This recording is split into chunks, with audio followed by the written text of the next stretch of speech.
Pak Sa- Adahra, Alhamdulillah. Pak Hasim ya Mangga, tadi mangga, ininya mangga, Prof. moderatornya. Mangga Saya Pak deh Hasim. nanya Bu boleh? Dokter, Iya. mangga Mangga, Bu Arek Opat. mangga. Boleh. Sanes, abdi sanes warek opat, abdi mah dosen Fakultas Hukum. Oh, ini gitu. Mangga Dokter Ana. Dosen Fakultas Pak Hukum Ustadz jantan warek. Asep, Pak Ustadz Asep. Assalamualaikum warahmatullahi wabarakatuh. Saya Waalaikumsalam sakit, warahmatullahi sakit. wabarakatuh. Ini mungkin saya dari tadi sih terpikir mau tanya, tapi mau nanya nggak ya gitu. Soalnya saya juga udah nenek-nenek gitu ya. Sami sapertos Prof Toto, abdi ge panginten nu kedah eh, yang harus mendengarkan tuh anak-anak saya. Tapi saya pikir saya juga sebagai anak juga kan dari orang tua saya. Nah, walaupun orang tua dan mertua sudah pada nggak ada dan yang belum lama ini saya juga baru ditinggal ya di usia 56 ini baru ditinggal ibu saya. Nah, itu memang sampai hari ini mungkin karena masih baru gitu ya. Walaupun yang sudah lama meninggal juga saya tetap kepikiran gitu. Gini, Pak Ustadz, saya pernah mendengar bakti kepada orang tua itu, walaupun kita mampu memindahkan gunung emas dan menghadiahkannya kepada orang tua kita, khususnya ibu kita, itu tidak akan pernah membayar lunas gitu ya, istilahnya seperti itu.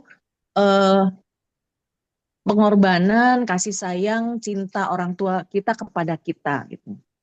Nah, betul, alhamdulillah sih kalau kami gitu ya, saya dengan adik-adik saya mudah-mudahan gitu tergolong sebagai anak-anak yang berusaha dan belajar berbakti. Kalau mungkin berbakti secara sempurna mungkin tidak mungkin lah ya, tetapi kami alhamdulillah senantiasa diberikan hidayah dan inayah Allah itu untuk belajar berbakti gitu. Tapi tetap saja gitu Pak Ustadz, sampai hari ini tuh saya masih merasa aduh, yang sudah saya lakukan itu bisa dihitung nggak ya gitu sama Allah sebagai amal gitu. Walaupun sampai hari ini kami juga terus saling mengingatkan untuk terus mendoakan gitu. Karena saya pikir bakti kita kepada orang tua itu tidak saja selama orang tua kita masih ada ya bersama kita, tetapi juga di saat eh, mereka sudah tiada gitu. Nah, mungkin yang ingin saya tanyakan lebih kepada amalan-amalan apa yang bisa kita terus dawamkan supaya apa yang kita lakukan ini juga bisa menjadi kebaikan yang mengalir kepada orang tua kita yang sudah tidak ada gitu ya. Kalau yang sudah ada mah tos puguh eta mah kedahna gitunya. Nah, mungkin itu Pak Ustadz supaya saya juga bisa lebih menenteramkan diri gitu. Kayak sampai sekarang saya masih galau dengan yang ya Allah, aduh apa ya yang sudah saya lakukan terus seperti penyesalan gitu. Walaupun rasanya saya juga sudah berusaha gitu. Mungkin itu Pak Ustadz. Atur nuhun Pak Ustadz Asep. Ya, mangga atur nuhun, Bu. Nama Amangan apa? ya. Pak Ustadz, mangga. Betul Pak Bu Dokter gitu ya. Ada muncul dalam diri kita gitu kan. Sekalipun kita udah berusaha gitu kan ada satu pernah Nabi pada saat ketika ada orang yang tawaf gitu kan menggendong ibunya, kemudian pemuda itu mengatakan, "Ya Rasulullah, apakah dengan aku menggendong bakti kepada ibuku ketika tawaf sekarang, kemudian saya dan sebagainya udah membalas ya, kata Rasul gitu ya. Belum membalas dan tidak akan pernah seorang anak itu untuk membalas jasa daripada orang tuanya, walaupun dengan dikaitkan dengan satu helaan napas pun ketika melahirkan, maka pada situ kau menggendongnya ketika tawaf, ketika sa'i, maka belum ada apa-apanya dibandingkan dengan bakti pada orang tua. Jadi betul bahwa bakti pada orang tua kita itu kan tidak akan pernah dibalaskan oleh anaknya. Yang pertama, mungkin amalan yang harus kita ini, kita senantiasa salah satunya doa karena yang dibutuhkan oleh orang tua pada saat ketika di alam barzah ya maka melihat satu anaknya senantiasa mendoakan ya yang salah satunya mungkin di dalam hadis itu ya di dalam hadis itu Kak tiga amal yang tidak akan pernah terputus itu satu gitu kan sedekah jariah wakaf, kemudian ilmu yang bermanfaat, dan yang ketiganya itu adalah anak yang mendoakan. Doakan. Bu Dokter, pada saat ketika ibu dengan kebaikan-kebaikan yang diberikan, ini akan bukan hanya untuk ibu, Bu, tapi itu akan ngalir, Bu, kepada kedua orang tua kita.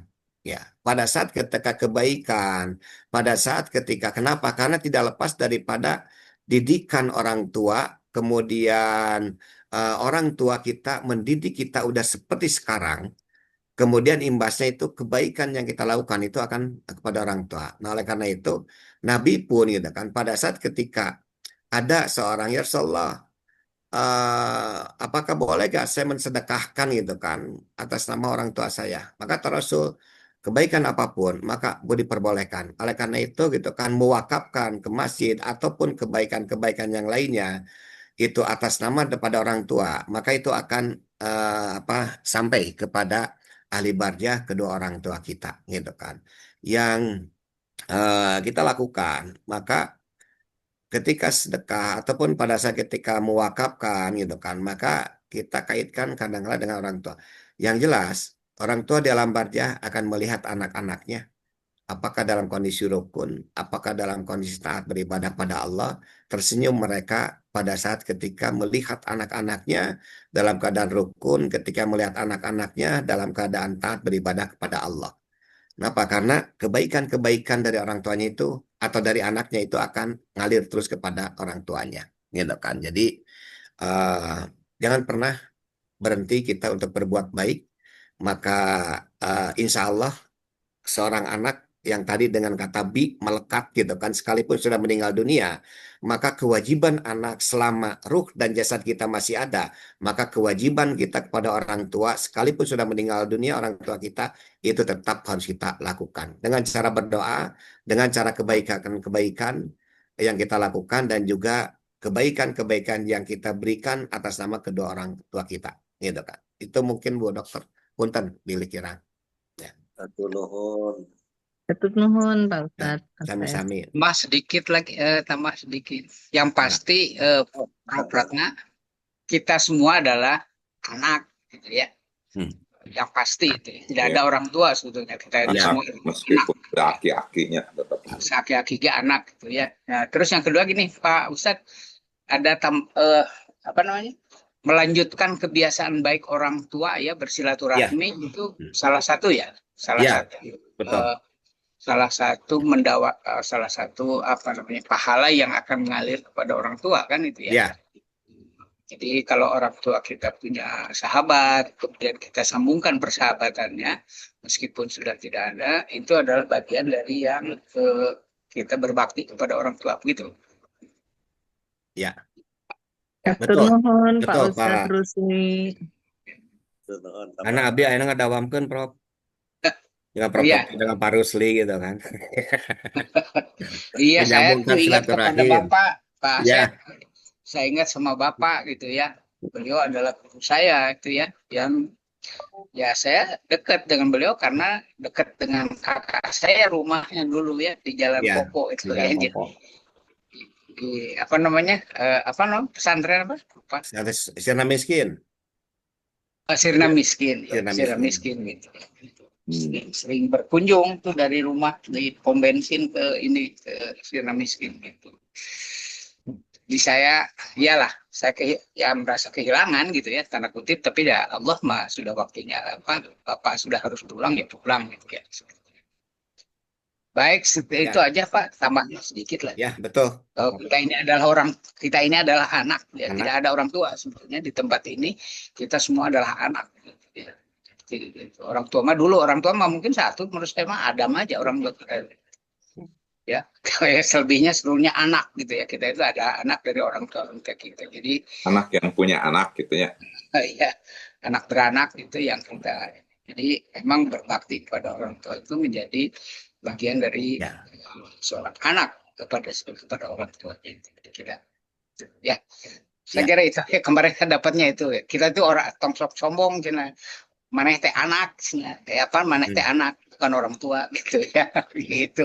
Gak ada usah yang kayak begitu bilangnya. Oh iyalah, memang kita adalah anak semua. Nya cokolot teh boleh tah saya teh budak baong cenah. Kan wae. Kita turunkeun deui gitu. Baik, nuhun Pak Ustaz.